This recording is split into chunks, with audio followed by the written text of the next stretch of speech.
انشاءاللہ ہم سورہ نور کی آیت نمبر 4 اور 5 کا ترجمہ تفصیلی پڑھنے سننے کی سعادت حاصل کریں گے۔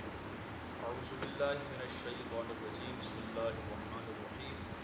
والذین یرمون المحصنات ثم لم یأتوا بأربعة شہداء فاجلدوا 80 جلدة ولا تقبلوا لهم شہادة ابدا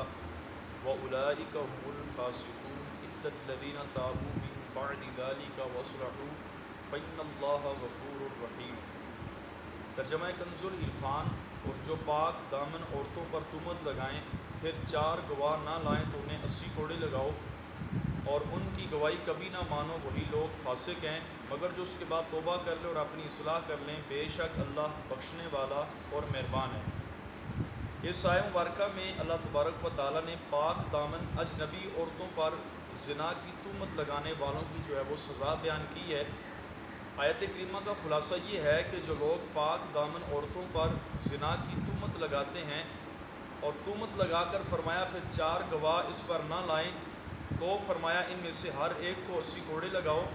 اور کسی بھی چیز کے اندر ان کی گواہی قبول نہ کرو، اور گناہ کبیرہ کے مرتکب ہونے کی وجہ سے یہ لوگ فاسق ہیں۔ اس سے پتہ یہ چلا کہ کسی صحیح العقیدہ مسلمان پر تہمت وغیرہ لگانا یہ گناہ کبیرہ ہے،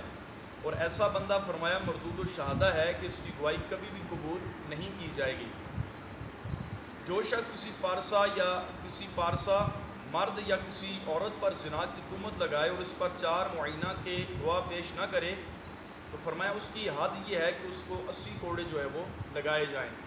آج کل ہمارے معاشرے کے اندر اگر دیکھا جائے تو یہ چیز بھی بہت زیادہ عام ہے، جب بھی جس کا دل کرتا ہے، جس پر بھی دل کرتا ہے، اس پر جس قسم کی چاہے تہمت لگا دی جاتی ہے۔ تو شریعت مطہرہ نے قاعدہ قانون بیان کیا ہے کہ اگر کسی پاک دامن مرد یا عورت پر کوئی زنا کی تہمت لگائے اور 4 گواہ فرمایا اس پر نہ لا سکے، تو شریعت کہتی ہے قاضی کو چاہیے کہ اس پر 80 کوڑوں کی سزا جو ہے وہ جاری کرے۔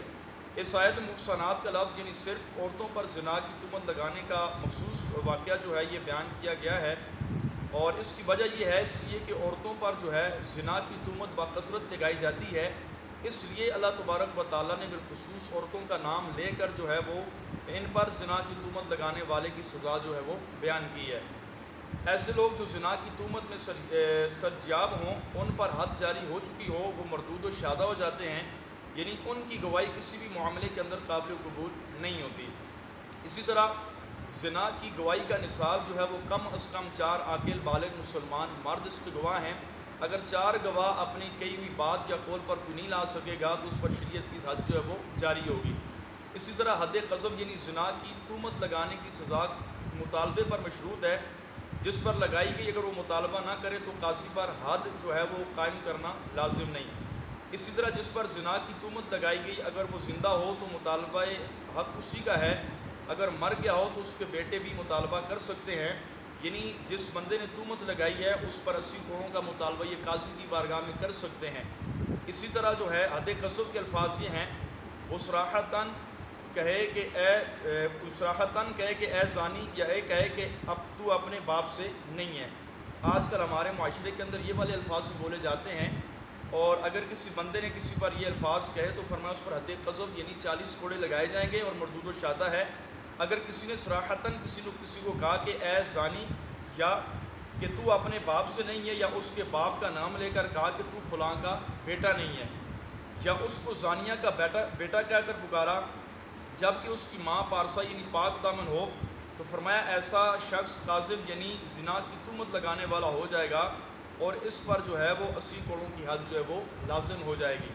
اسی طرح غیر محسن کو زنا کی تہمت لگائی، مثلا کسی غلام یا کافر کو یا ایسے شخص کو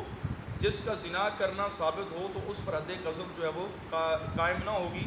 اس پر جو ہے وہ تعزیر واجب ہوگی، اور تعزیر جو ہے وہ 3 سے لے کر 39 کوڑے جو ہے وہ شرعاً حاکم جو ہے اس کو تجویز کرے گا۔ حد قذف سے متعلق بھی مزید معلومات بار شریعت کے اندر موجود ہے۔ فرمایا کہ حد قذف لگانے کے بعد یعنی کسی پر جھوٹی تہمت لگانے کے بعد الا الذین تابوا من بعد ذلک واصلحوا فإن اللہ غفور الرحیم۔ فرمایا اگر کسی پر کوئی تہمت لگائے اور اس کے بعد سچے دل سے توبہ کر لے تو اللہ تبارک و تعالیٰ نے ارشاد فرمایا اب وہ فاسق نہیں رہے گا، بے شک اللہ بخشنے والا مہربان ہے۔ یاد رکھیں کہ توبہ کے بعد بھی تہمت لگانے والے کی گواہی البتہ قابل قبول نہیں ہوگی، کیونکہ آیت کریمہ کے اندر مطلقاً اللہ تبارک و تعالیٰ نے ارشاد فرمایا کہ ایسے شخص کی گواہی کسی بھی معاملے کے اندر قابل قبول نہیں ہوگی۔ اللہ رب العالمین کی بارگاہ میں دعا ہے اللہ پاک ہم سب کو اس گناہ سے بھی بچنے کی توفیق عطا فرمائے، آمین بجاہ نبی کریم صلی اللہ تعالیٰ علیہ وسلم۔